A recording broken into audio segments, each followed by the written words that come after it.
Welcome to episode 2 of the Healthy Church Staff Podcast. My name is Todd Rhoades. I'm one of the co-founders over at Chemistry Staffing. And we are in the midst of a series we're calling the 10 Commandments for Church Staff. We just got started yesterday with commandment number 1, which was do for others.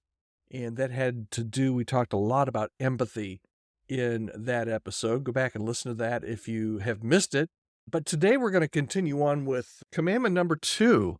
But first, before we get into that, I want to tell you a little bit about these 10 commandments. These are based on biblical principles, and I like to think of these as like an insurance policy for you as you're on a church staff to help you stay on track, to set up some guardrails. They're really intended to help you maintain a healthy work-life balance and avoid some burnout, and to protect you from some moral lapses, ethical lapses.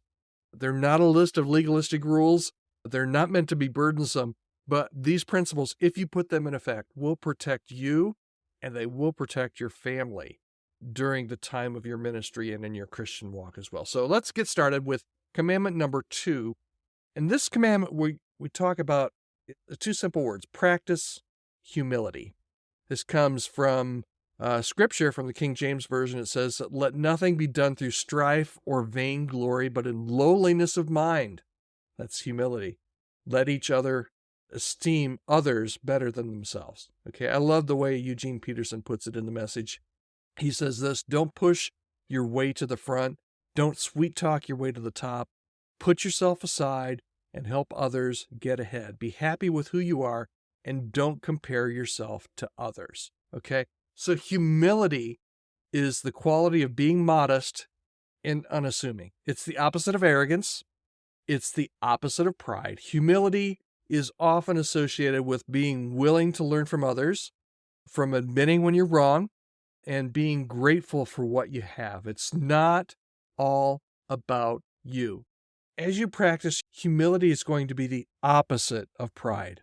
Humility is going to be the opposite of self-centeredness, the opposite of feelings of superiority, and the opposite of entitlement.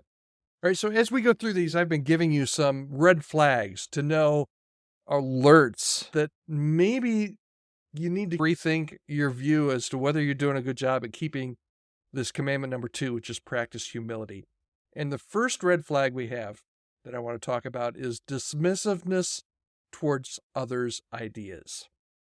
If you as a leader are constantly dismissing other people's opinions or their ideas or their contributions without even considering them, it could be a lack of humility on your part. A humble leader values and listens to other people's inputs. Another red flag: unwillingness to admit mistakes. If you are a person, as you think through your ministry, that you cannot think of the last time that you admitted that you made a mistake, if you do not or are not able to acknowledge your mistakes or failures, it might indicate a lack of humility. Either that or you're just right all the time, which I know that doesn't work for me. Humility requires the ability to admit when we're wrong.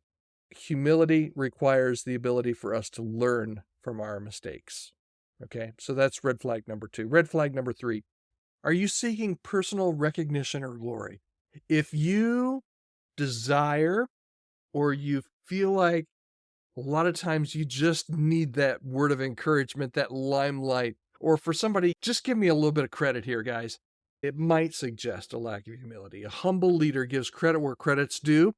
A humble leader doesn't seek personal glory or to be necessarily in that limelight. Okay, a couple other red flags here.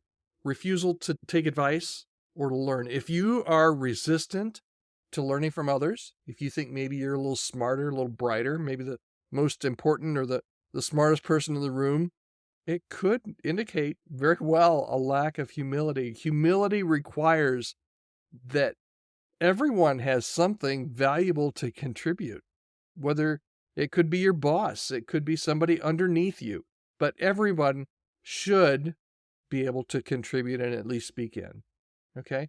If you regularly, here's another red flag, if you regularly compare yourself with others, if you're frequently measuring your success or your abilities or your worth against others, either in your organization or other church leaders that you know or other people in your life, it could suggest a lack of humility. Humility encourages us to be content with who we are and not to compete with or envy others.